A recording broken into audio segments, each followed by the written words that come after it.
प्रहार टीवी और मैं हूं आपके साथ स्मिता पटवार। चलिए रुक करेंगे उत्तराखंड की तमाम बड़ी खबरों का, लेकिन उससे पहले एक नजर आज की हेडलाइंस पर। उत्तराखंड शौर्य सम्मान से नवाजे गए मंत्री धन सिंह रावत। शिक्षा स्वास्थ्य क्षेत्र में इनोवेशन के लिए मिला अवार्ड। गंगा दशहरा पर जितेंद्र त्यागी ने किया गंगा स्नान, कहा सनातन धर्म की रक्षा करना ही मकसद। रुद्रप्रयाग में पानी का संकट, जल संस्थान कार्यालय में पहुंचकर ग्रामीणों ने जताया आक्रोश। रुड़की में तेज रफ्तार ट्रक ने ऑटो को मारी टक्कर, एक की मौत 6 घायल। घनसाली धुत्तू रोड पर सौड़ के पास पिकअप वैन खाई में गिर गई है। हादसे में 5 लोगों की मौत हो गई है, जबकि 3 अन्य लोग घायल हैं। घायलों को पास के सरकारी हॉस्पिटल में भर्ती कराया गया है। जानकारी के मुताबिक घटना गुरुवार दोपहर की है। सौड़ के पास पिकअप वाहन खाई में गिर गया। हादसे के समय वाहन में 8 लोग सवार थे। राहगीरों ने तत्काल मामले की सूचना पुलिस को दी। पुलिस ने मौके पर पहुंचकर रेस्क्यू ऑपरेशन चलाया और लोगों को खाई से बाहर निकाला। हालांकि तब तक 5 लोगों की मौत हो चुकी थी और 3 लोग घायल थे। घायलों को पास के सरकारी हॉस्पिटल में भेज दिया गया है। केदारनाथ के मुख्य पड़ाव सोनप्रयाग में एक पुलिसकर्मी ने पीआरडी जवान पर हमला कर उसे घायल कर दिया। बताया जा रहा है कि पुलिसकर्मी ने पीआरडी जवान के सर पर हेलमेट से वार किया, जिससे उसका सर फट गया और पीआरडी जवान को एम्स रेफर कर दिया गया है, जहां उसकी हालत गंभीर बताई जा रही है। सोनप्रयाग में पुलिसकर्मी के खिलाफ कार्यवाही को लेकर पीआरडी के जवानों द्वारा कार्य बहिष्कार किया गया। में परेशान करता ही रहता है, मतलब बहुत टॉर्चर किया इसने। कल सीधे मतलब एक दिन पहले भी आया था ये ऐसे ही हाथापाई करने के लिए, लेकिन उस दिन नहीं किया इसने। कल इसने सीधे मतलब डंडे प्रयोग कर दिए सर। मेरे भी मतलब ऐसे सर पे चोट मार रखी है इसने, सर पे इसने चोट मार दिया और फिर उस पर हेलमेट की मार दी उसने। मतलब उसके चेहरे पे उसी समय बेहोश हो गया। मैं वहीं पर था, मौजूद था मैं वहीं पे। कहाँ है आपका साथी अभी? वो सर अभी एम्स में भी, किसी ने भी उसको स्वीकार नहीं किया, वो एम्स में चले गए। सर उसे 2-3 जगह से रेफर कर दिया गया। यहाँ पे रुद्रप्रयाग वाले से लिया ने, श्रीनगर वाले लिया ने। हम पीआईडी स्वयं सेवक है, हमारे 6 महीने की खाली नौकरी है। हमारे साथ बार बार ये दुर्व्यवहार किया जाता है। यहाँ पे गौरीकुंड में कुछ दिन पहले घोड़े खचरवाने सर हमारे साथ मारपीट की, उसके लिए प्रशासन ने हमारे साथ कोई एक्शन नहीं लिया। उन्हें लेकर ऊपर जा गए, फिर छोड़ दिया गया तुरंत। हम 6 महीने नौकरी वाले पीएम ड्यूटी तक हमारा स्वयं सेवा करता है। पोस्टमार्टम ड्यूटी, ड्राइवर ड्यूटी हमारे पीआईडी वाला करेगा, लेखा जोखी हमारे पीआईडी वाले का। फिर में हमारे सर कोई सुविधाएं नहीं। हमारे पीआईडी वालों के जवान बार बार ऐसे सर फोड़े जा रहे हैं। हमें ये चाहिए कि ये सस्पेंड और जेल होने चाहिए इसको, क्योंकि उसके छोटे बच्चे हैं, वो उसके बच्चों को अगर वो मरता है उसके बाल बच्चों को ये भरण पोषण कौन करेगा, क्या खाएंगे वो छोटे बच्चे उसके। उत्तराखंड शौर्य अभियान समिति ने कैबिनेट मंत्री डॉक्टर धन सिंह रावत को उत्तराखंड शौर्य सम्मान से सम्मानित किया है। उन्हें ये सम्मान उच्च शिक्षा और स्वास्थ्य सेवाओं के क्षेत्र में किए गए नवाचार प्रयोगों के लिए दिया गया है। डॉक्टर धन सिंह रावत उत्तराखंड के पहले ऐसे राजनेता है जिन्हें ये पुरस्कार दिया गया है। इससे पूर्व ये सम्मान पद्मश्री जगत सिंह जंगली, पद्मश्री प्रेमचंद शर्मा आदि लोगों को मिल चुका है, जिन्होंने विभिन्न क्षेत्रों में नवाचार और विशिष्ट कार्य किए हैं। गंगा दशहरा ज्येष्ठ माह के शुक्ल पक्ष की 10वीं तिथि को मनाया जाता है। कल गंगा नदी धरती पर अवतरित हुई थी। मान्यता है कि गंगा नदी में स्नान करने से सारे पाप धुल जाते हैं। गंगा नदी की पवित्रता व्यक्ति के सारे पाप धो देती है, इसलिए व्रत, त्योहार समेत सारे खास मौकों पर गंगा नदी में स्नान करने की परंपरा है। गंगा दशहरा के अवसर पर तीर्थ नगरी के गंगा घाटों पर सैकड़ों भक्तों ने गंगा में डुबकी लगाकर पूजा अर्चना की। इस दौरान स्थानीय और बाहरी राज्यों से आए हजारों श्रद्धालुओं ने गंगा में डुबकी लगाई।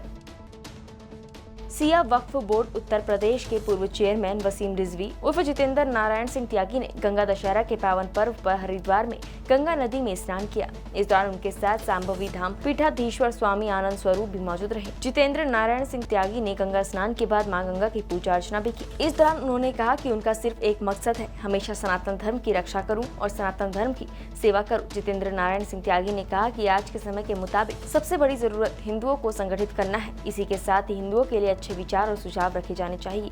इसके अलावा अपने संन्यास लेने पर उन्होंने कहा कि सबसे पहले व्यक्ति को मनुष्य बनना बहुत जरूरी है, उसके बाद ये समझना कि वो किस मकसद के लिए इस दुनिया में आया है। गंगोत्री धाम में गंगा दशहरा के पावन अवसर पर राजा भगीरथ महाराज की टोली और स्थानीय देवी देवताओं और हजारों तीर्थयात्रियों के साथ तीर्थ पुरोहित और मंदिर समिति गंगोत्री गंगा पुरोहित सभा ने गंगा मैया की पूजा अर्चना, गंगा लहरी पाठ, गंगा सहस्त्र नाम पाठ, श्री सक्तु आदि के साथ गंगा मैया की पूजा अर्चना धूमधाम से की और सभी देशवासियों की खुशहाली की कामना भी की।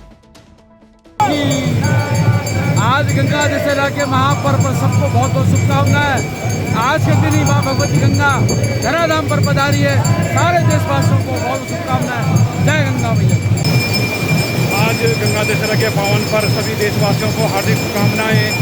इस क्षेत्र की तमाम डोली देवता श्री 5 मंदिर समिति गंगा पुरोहित सभा और तमाम तीर्थ पुरोहितों के द्वारा यहाँ पर गंगा दशहरे के पावन पर्व पर गंगा मैया की पूजा अर्चना राजा भरत महाराज की डोली के साथ की जा रही है और सभी हर्षोल्लास के साथ विगत 2 वर्ष जो कोरोना की महामारी रही और यहाँ पर जो शून्य की स्थिति रही, आज हजारों की संख्या में यहाँ पर श्रद्धालु मौजूद हैं और गदगद मनोभाव से जो है माँ गंगा की अर्चना पूजा कर रहे हैं और देशवासियों को जो सुख शांति मिले, इन्हीं कामना का जय गंगा मैया। प्रदेश सरकार द्वारा पहले बजट सत्र गैरसैंण में करने का निर्णय लिया गया था। बाद में चारधाम यात्रा मार्ग पर श्रद्धालुओं की भीड़ और इससे होने वाली परेशानी को देखते हुए सरकार ने बजट सत्र गैरसैंण के स्थान पर अब देहरादून में कराने पर सहमति दी है, जिसे लेकर कांग्रेस प्रदेश प्रवक्ता गरिमा मेहरा दसोनी ने प्रदेश सरकार और मुख्यमंत्री पुष्कर सिंह धामी को जमकर घेरा। आगामी जितने भी बजट सत्र हैं, ये विधेयक पारित किया गया था विधानसभा में पूर्ववर्ती कांग्रेस सरकार के द्वारा। उसके बाद सारी सरकारों ने इसका अनुपालन किया और बजट सत्र गैरसैंण में होता आया, लेकिन ये पहली बार है कि बजट सत्र को ग्रीष्मकालीन राजधानी में न करके यहाँ देहरादून में किया जा रहा है। पुष्कर सिंह धामी सरकार ने चुनाव पूर्व गैरसैंण को लेकर बड़े बड़े दावे वादे उत्तराखंड की जनता से किए, लेकिन आज ग्रीष्मकालीन राजधानी धता साबित हुई है और देहरादून में ये बजट सत्र होने वाला है, जिसको लेकर राज्य आंदोलनकारियों में खासी नाराजगी देखी जा सकती है। राज्य आंदोलनकारी इस बात से आहत हैं कि आप ग्रीष्मकालीन राजधानी में बजट सत्र क्यों नहीं करा रहे, वहीं दूसरी ओर आपने इसको जिला अभी तक घोषित क्यों नहीं किया। गैरसैंण आखिर भारतीय जनता पार्टी के लिए कब तक गैर रहने वाला है, ये बड़ा सवाल राज्य आंदोलनकारियों के मन में कौंध भी रहा है और उन्हें क्षुब्ध और आक्रोशित भी कर रहा है। इसका जवाब पुष्कर सिंह धामी सरकार को देना चाहिए। जनपद रुद्रप्रयाग की नगर पालिका तिलवाड़ा के कई वार्डों में पानी की भारी किल्लत बनी हुई है, जिसके चलते भारी गर्मी में लोगों के हलक सूख गए हैं। इसी को लेकर कल ग्रामीण जल संस्थान कार्यालय में आधमकी और आक्रोश जताया। उन्होंने कहा कि तिलवाड़ा बाजार में तो सुचारू रूप से पेयजल की आपूर्ति हो रही है, लेकिन कई वार्डों में पानी के लिए लोगों को भारी मुश्किलों का सामना करना पड़ रहा है। उन्होंने कहा कि जल्द से जल्द समस्या का निस्तारण किया जाए। वहीं जल संस्थान के अधिकारियों का कहना है कि जल्द मौके का मुआयना किया जाएगा और पेयजल आपूर्ति नियमित की जाएगी। सर, इसमें तो डेली प्रॉब्लम है और कुछ निश्चित एरिया है जहाँ पानी ठीक ठाक जाता है और जिस एरिया में हम रहते हैं वहाँ तो फ़ोन करने पर भी पानी नहीं देते। ये प्रॉब्लम है उनके, पता नहीं क्या क्या हो, जबकि पानी की इतनी ज़्यादा दिक्कत भी नहीं है जितना हम लोग यहाँ पर आए हैं और बोल रहे हैं, लेकिन उसको सबसे मुख्य कारण है कि मिसमैनेजमेंट हो रहा है। ये सबसे बड़ी समस्या है। थोड़ा गर्मियों का सीजन है, पानी की स्रोत कम तो हो ही गया, लेकिन इतना भी नहीं है कि वो पानी के लोग तड़प जाए। एक मोहल्ले में तो शाम को भी जा रहा है, सुबह भी जा रहा है, और हमारे मोहल्ले में 10 दिन तक भी नहीं आ रहा। ये मैनेजमेंट।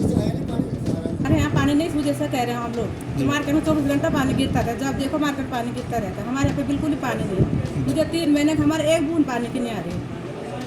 कौन से गांव का नाम क्या है? मेरे में तिलवाड़ा ही है। तिलवाड़ा में? सवड़ में। आजकल तो गर्मी और अधिक दिक्कत हो रही है। आजकल तो बुरी दिक्कत है, सब टाइम खाली। कितने परिवार हैं लगभग गाँव में? कितने लोग हैं? बहुत है, में जहाँ पानी की दिक्कत है वो कम से कम 15-20 है। 1 महीने से जो ये विभाग का पानी है ये तो आ ही नहीं रहा, और जो सिंचाई का पानी वो आता था वो वैसी व्यवस्था बना रखी थी कि आएगा तो उससे काम चलेगा। अब आजकल वो सिंचाई का पानी भी खेतों में डाल दिया लोगों ने, खेत का काम शुरू हो गया, अब बिल्कुल पानी नहीं है। कम से कम 1 हफ्ते से हमारा बिल्कुल पानी नहीं है। नहीं, बीच में हमारा जो पंपिंग योजना है ना उसमें थोड़ा प्रॉब्लम आई थी लाइट की, तो उस वजह से जो वोल्टेज की वजह से जो है पंपिंग नहीं हो पाया। फिर आजकल थोड़ा गर्मियाँ बढ़ गई तो थोड़ा हमारा जो सोर्स का भी पानी कम हो गया। तो मेरे संज्ञान में तो आज ही आया, तो मैं अभी फिटरों से मेरी बात हुई है कि भाई इसमें वो अभी देखेंगे, तो अगर निदान नहीं होता तो कल मैं खुद मौका जाके समस्या का निदान करने की कोशिश। विकासखंड मुंसियारी के अंतर्गत PMGSY विभाग द्वारा दालखेत से तोमिक तक मोटर मार्ग का निर्माण कार्य किया जा रहा है, जो ग्राम सभा पत्थरकोट के भैंस खाली तोक में एक ही बैंड जाना था, जो ठेकेदार के द्वारा रोड सर्वे से बाहर काटकर एस बैंड डाला गया है, जो पूरे गांव के लिए खतरा बना हुआ है। बरसात में पूरा एस बैंड एक ही हो जाता है, जो भविष्य के लिए सक्सेस नहीं है। और मोटर मार्ग के निर्माण कार्य से फेंके गए मलबे से ग्राम सभा पत्थरकोट के सभी पैदल मार्ग ध्वस्त हो गए हैं। जिससे स्कूल जाने वाले छात्र छात्राओं और गाँव वासियों को आवाजाही करने में अनेक दिक्कतों का सामना करना पड़ रहा है। वहीं कल सामाजिक कार्यकर्ता और NSUI के पिथौरागढ़ जिला उपाध्यक्ष विक्रम दानू ने धारचूला पहुंचकर उप जिलाधिकारी धारचूला के माध्यम से जिलाधिकारी को और PMGSY विभाग के अधिशासी अभियंता को ज्ञापन प्रेषित किया और दानू ने कहा कि शीघ्र सर्वे से बाहर काटे गए मोटर मार्ग को सर्वे में काटा जाए और ध्वस्त हुए पैदल मार्गों का मरम्मत कार्य करने की मांग की। रुड़की के भगवानपुर थाना क्षेत्र के रायपुर में तेज रफ्तार ट्रक ने ऑटो को टक्कर मार दी। हादसे में एक युवक की मौके पर ही मौत हो गई, जबकि 6 लोग घायल हो गए। घायलों में 2 की हालत गंभीर है, जिन्हें इलाज के लिए हायर सेंटर रेफर कर दिया गया है। बताया जा रहा है कि हादसे का शिकार युवक कामिल मजदूरी करता था और देहरादून काम देखने के लिए गया था। देहरादून से वापस लौटते समय कामिल भगवानपुर उतर गया और रायपुर में किसी साइट पर काम करने लगा। काम खत्म करने के बाद कामिल ऑटो से वापस रुड़की आ रहा था तो रायपुर के पास ये हादसा हो गया। वहीं इस घटना के बाद ट्रक चालक ट्रक छोड़कर मौके से फरार हो गया है। घटना की सूचना मिलते ही भगवानपुर पुलिस मौके पर पहुंचे ट्रक को अपने कब्जे में ले लिया है। पुलिस शव को पोस्टमार्टम के लिए भेजते हुए आरोपी ट्रक चालक की तलाश में जुट गई है। जन संघर्ष मोर्चा अध्यक्ष और GMVN के पूर्व उपाध्यक्ष रघुनाथ सिंह नेगी ने पत्रकारों से वार्ता करते हुए कहा कि पिछले कई महीनों से दिन दहाड़े लूट, हत्याएं, डकैती की वारदात हो रही है, लेकिन सुशासन की बड़ी बड़ी बातें करने वाली सरकार इन पर अंकुश लगाने में नाकाम साबित हो रही है। दुर्भाग्य की बात यह है कि एक तरफ तो सुशासन की बात की जाती है, दूसरी तरफ गंभीर प्रवृत्ति के मुकदमे वापस लेकर एक तरह से इनको खुला संरक्षण दे रही है। कुछ महीने पहले सरकार ने धोखाधड़ी, फर्जीवाड़ा और कूट रचित दस्तावेज के आधार पर षड्यंत्र रचने वाले और हत्या के प्रयास जैसे मुकदमे जनहित में दर्शाकर वापस लिए, जो कि सरासर सर्वोच्च न्यायालय की अवमानना है। प्रदेश सरकार बड़े बड़े दावे कर रही है, सुशासन की बात करती है, जीरो टॉलरेंस की बात करती है, लेकिन प्रदेश के अंदर जिस तरह से दिन दहाड़े डकैतियां हो रही है, लूट हो रही है, चोरी, बलात्कार, इन तमाम चीज़ों से लगता है कि प्रदेश में कानून व्यवस्था नाम की कोई चीज़ नहीं। और हो भी क्यों? क्योंकि जब सरकार का मौन संरक्षण इन तमाम बदमाशों को, इन चोरी करने वालों को, जालसाजों को होगा तो निश्चित तौर पे जो हमारा समाज है उसी चीज़ का अनुसरण करेगा। ये आप देख सकते हैं तमाम जो हमारे प्रदेश की सुशासन की बात करने वाली सरकार है, जिसने 420, 467, 468, 471 की जालसाजी के हत्या के प्रयास तक के मुकदमे जनहित में दर्शा करके वापस लिए।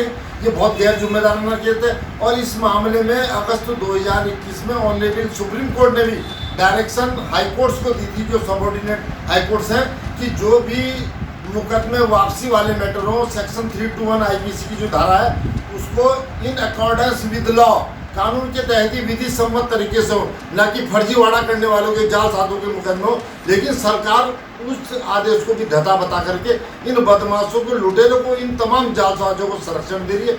और जनसंघर्ष मोर्चा की यही सबसे बड़ी आपत्ति है कि सरकार की दोगला जो नीति है, दोहरी नीति जो अपना रही है, तो सुशासन की बात करी, उधर बदमाशों को, चोर डकैतों को, चोरी चकारी करने वालों को जो संरक्षण दे रही है, इसे मोर्चा बिल्कुल भी बर्दाश्त नहीं करेगा और सरकार अपनी कार्यशैली में सुधार लाए। उत्तराखंड की तमाम बड़ी खबरों में फिलहाल इतना ही। बाकी खबरों के लिए देखते रहिए पहाड़ TV। नमस्कार।